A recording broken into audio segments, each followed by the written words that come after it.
E aí galera topzera, uma ótima semana pra você. Galera, eu queria te pedir um favor assim que não custa nada pra você. Se inscreve no nosso canal, beleza? Dá aquele moral pra gente, porque a gente sempre traz novidade aqui no canal, beleza? Se inscreve aí, deixa o like, deixa também aquele comentário, compartilhe com mais pessoas, beleza? E vamos falar um pouquinho hoje da nova NC 750 2022, né?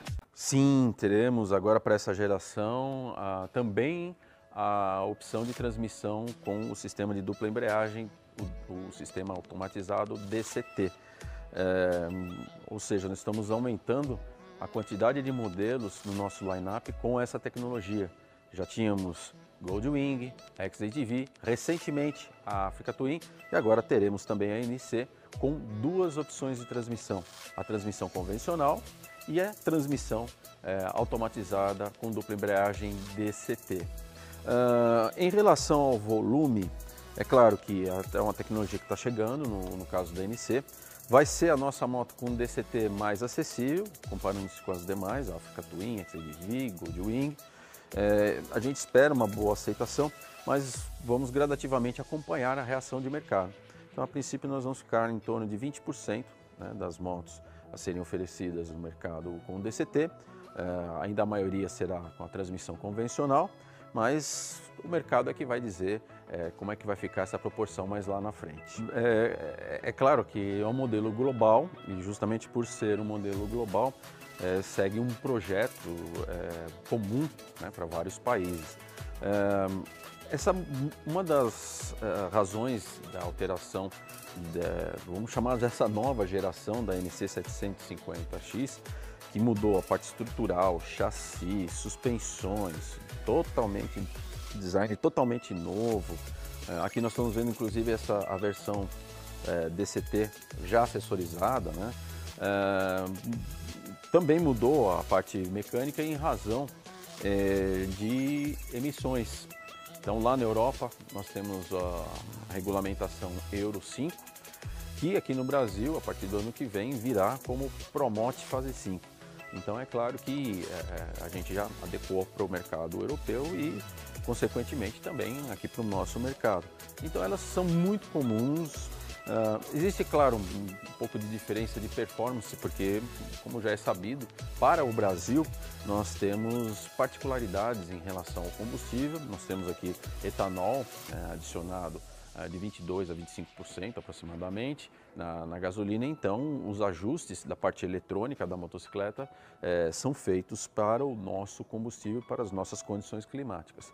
Mas essas alterações também foram além de atender às normas. Elas vieram também para deixar a motocicleta com um motor mais elástico, e um trabalho foi feito para que o motor respire melhor, admita mais ar e combustível e também consiga fazer uma exaustão mais otimizada. Então houve alteração na caixa do filtro de ar, um novo filtro de ar com um volume de captação maior, são 200 ml a mais de captação de ar. No sistema de exaustão, o tubo de saída também foi retrabalhado para dar mais velocidade de saída dos gases de exaustão. Os novos catalisadores, são duas câmaras de catalisadores que nós temos antes do abafador, que ajudaram na contrapressão. Então o resultado foi um ganho de torque em baixa e um aumento de potência de mais de 4 cavalos, né? Então 4,1 cavalos de potência esse motor aumentou. E outro detalhe que deixou ele mais esperto foi a elasticidade. Um motor que tem um comportamento mais voltado ao torque, né? Ele costumava cortar em torno de 6.600 RPM e agora está cortando em torno de 7.000. Então isso trouxe também mais elasticidade ao motor. Então a manutenção, até muito pelo contrário, a durabilidade é maior. Por quê? Porque quando você tem a transmissão do tipo convencional, o movimento dos discos é controlado pela alavanca de embreagem. Então, por exemplo, se você tiver uma subida saindo com a motocicleta, você às vezes queima um pouquinho a embreagem para que os discos consigam acoplar o movimento gerado pelo motor à transmissão e não deixar a moto apagar, não deixar a moto morrer. No caso do DCT, isso não acontece, porque ou o sistema está acoplado ou está desacoplado. Então, aqui nós temos até uma forma de não ter esse efeito de queimar os discos de embreagem, de queimar a embreagem. Em relação, troca de óleo, é igual à transmissão convencional, são praticamente os mesmos componentes, são 6 marchas, são 6 relações, desde a primeira até a sexta, são 6 pares de engrenagem. O óleo, né, que circula pelo motor também vai na transmissão, então não tem diferença. Se houver diferença, até é a favor do DCT em função de você não ter o desgaste dos discos. Já aproveitando a tua pergunta, esse sistema, justamente por ser um sistema de alta precisão, por enquanto ele só é produzido na nossa fábrica de Kumamoto, no Japão. Então todos os modelos que tem DCT, eles saem dessa fábrica. Tá? Então nenhum lugar no mundo, com exceção de Kumamoto no Japão, produz o DCT. Por isso que a motocicleta da versão DCT, ela vem totalmente importada. Tá? Já a com transmissão convencional, não é uma transmissão automática, como muita gente diz. Uma transmissão automática é diferente, por exemplo, é uma transmissão de scooter, né? Uma CVT com polias variáveis. Aqui não. Aqui eu tenho um sistema automatizado que utiliza 2 embreagens. Tá? E o acionamento dessas embreagens é feito eletronicamente por um módulo que tem um solenoide, e esse solenoide vai controlar a energia hidráulica que vai fazer os discos acoplar e desacoplar. E a coisa funciona assim: você tem nesses 2 pacotes, o pacote primário, que é responsável pelo engrenamento das marchas ímpares, primeira, terceira e quinta. E você tem um outro pacote, que é o pacote secundário, responsável pelo engrenamento das marchas pares, segunda, quarta e a sexta marcha. Como é que ele funciona? Quando você entra na primeira marcha, você está com o pacote primário acionado, podemos até mostrar aqui na animação a cor vermelha, e esse conjunto de embreagem está direcionando o movimento através dos eixos internos para a relação da primeira marcha. Para entrar a segunda marcha, esse pacote primário vai ser desligado, vai se cortar, o solenoide corta a energia hidráulica dele e ao mesmo tempo transfere para o pacote secundário. Ou seja, eu vou pular da embreagem vermelhinha para a embreagem azul. Simultaneamente, enquanto ele está fazendo essa troca de embreagens, eu tenho um motor de passo que está deslocando as engrenagens para transferir o movimento da primeira para a segunda. Então, assim que entra o pacote secundário, entra também a segunda marcha. E isso ocorre sem perda de tempo. Então, por exemplo, numa moto convencional, como é que você coloca a marcha? Você está acelerando em primeira, você tem que desacelerar na primeira, acionar a embreagem, depois mudar com o pedal de câmbio a marcha e aí soltar a embreagem e voltar a acelerar. Nada disso é necessário na transmissão DCT. Então, mesmo acelerando, ele já faz a troca. Só trocar do pacote primário para o pacote secundário. E aí eu saio de uma marcha ímpar e venho para uma marcha par. E a mesma coisa quando você vai continuar mudando de marcha. Ele sai do secundário, volta para o primário, eu volto para uma marcha ímpar e assim por diante. Tá? Então é um sistema onde eu consigo utilizar também a troca manual. Eu não tenho só a opção automatizada. Na troca manual, eu só não vou ter a alavanca de embreagem e não vou ter o pedal de câmbio. Mas eu tenho aqui no punho esquerdo 2 gatilhos. Um aqui na parte da frente do punho, onde com o indicador esquerdo eu subo marcha, e aqui na parte de trás do punho, onde com o polegar esquerdo eu desço marcha. Então eu posso tanto subir marcha como fazer redução usando apenas o dedo esquerdo e o dedo direito. Não tem pedal de câmbio. Por quê? Porque o motor de passo eletronicamente faz a função de deslocar as engrenagens.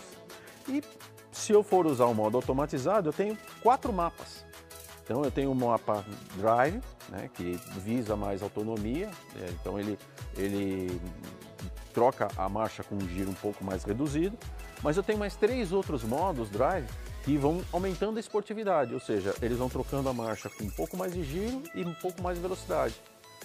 Então, no último mapa do D, é onde eu obtenho um comportamento mais esportivo. Então, essa é a diferença, né? Não é uma simples transmissão automática, é uma transmissão automatizada que, inclusive, é muito utilizada em carros de altíssima performance. Né? Então, os carros premium esportivos usam esse sistema por ser um sistema de troca bastante ágil e que traz performance. Turbo by wire, né? ou o acelerador eletrônico proporcionou que nós tivéssemos os modos de pilotagem. Porque até então, na geração anterior, nós tínhamos só o controle de tração. Então, 3 níveis de controle de tração, né, mais o desligado. Agora nós temos também condições de ajustar nível de potência em 3 níveis, o nível de freio motor também 3 níveis, e no caso da DCT também o tipo de D que eu quero usar, se é um D mais voltado à economia ou se é um D mais voltado ao uso esportivo. E os modos já tem, são 3 modos já pré-selecionados, o Sport, o Standard e o Rain. Então o Sport obviamente usa potência no máximo, controle de tração no mínimo, freio motor no máximo, e para essa configuração eu não consigo alterar, ela já vem pré-estabelecida. No caso do Standard, ele usa tudo médio, né? O controle de tração, a potência, o freio motor.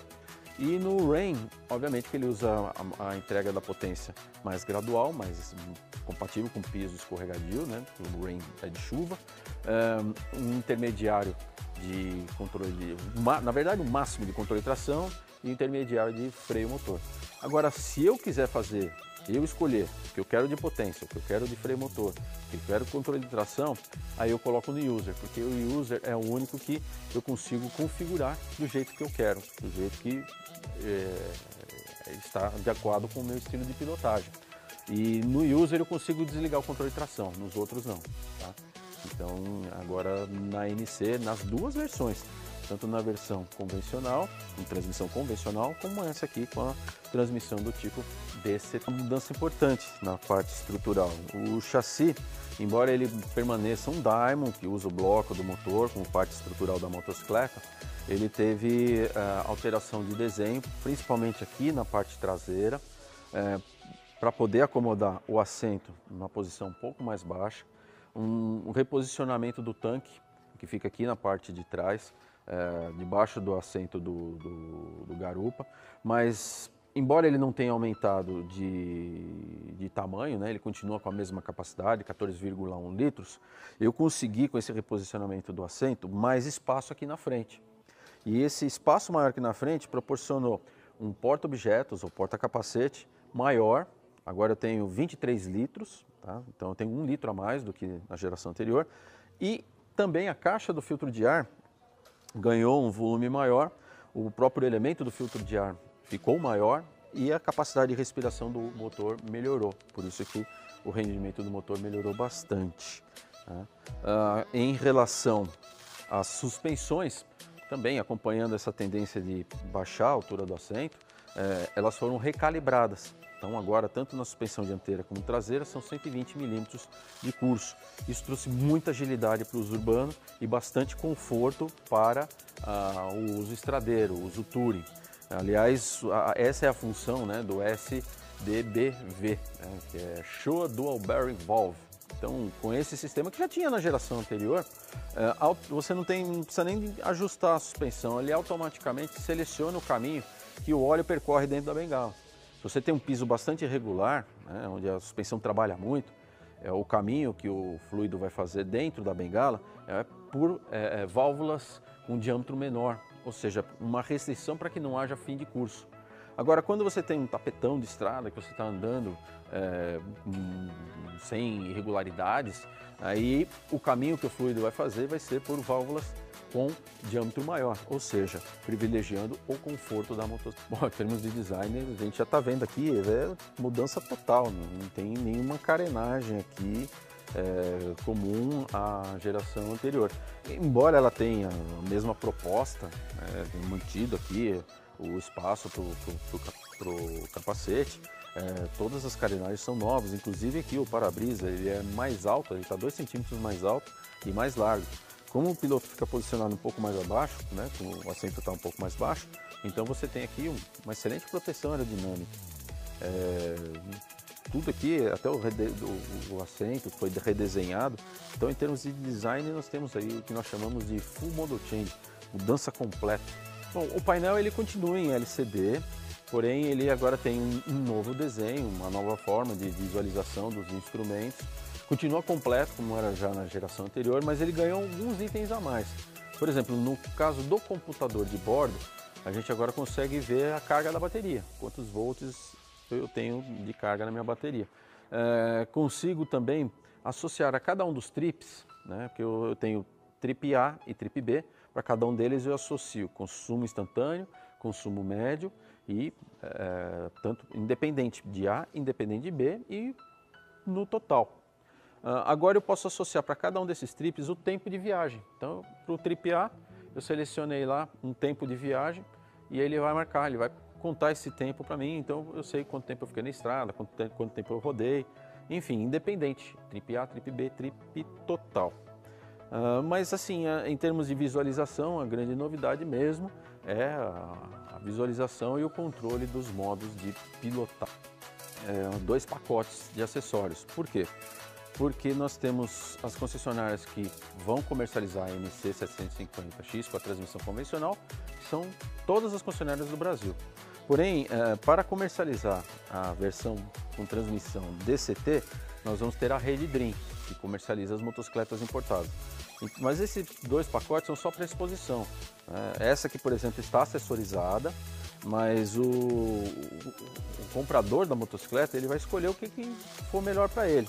O pacote completo contém 8 itens, desde um para-brisa mais alto, com 7 centímetros a mais, aqui o protetor de carenagem na frente, com os faróis de neblina acoplados a ele, o cavalete central, as 2 malas laterais, o suporte, que integra as alças do garupa para o top case, o top case e a tomada USB do tipo C, que vai aqui dentro do espaço do porta-capacetes. Então, esses são os acessórios no geral.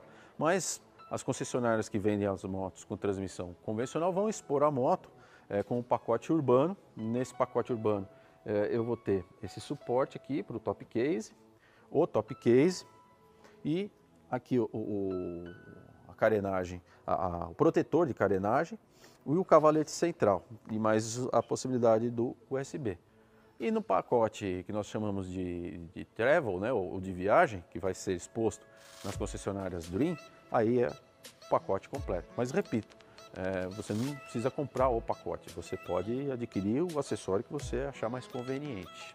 Bom, a gente já vem falando da moto, eu já até respondi, mas reforçando sim, está aqui. Uma das principais características que marcam esse conceito NC é de um new concept. Então é um novo conceito onde você tem uma crossover com esse espaço que até então era pertinente às scooters, né? Então é a primeira moto com essa versatilidade.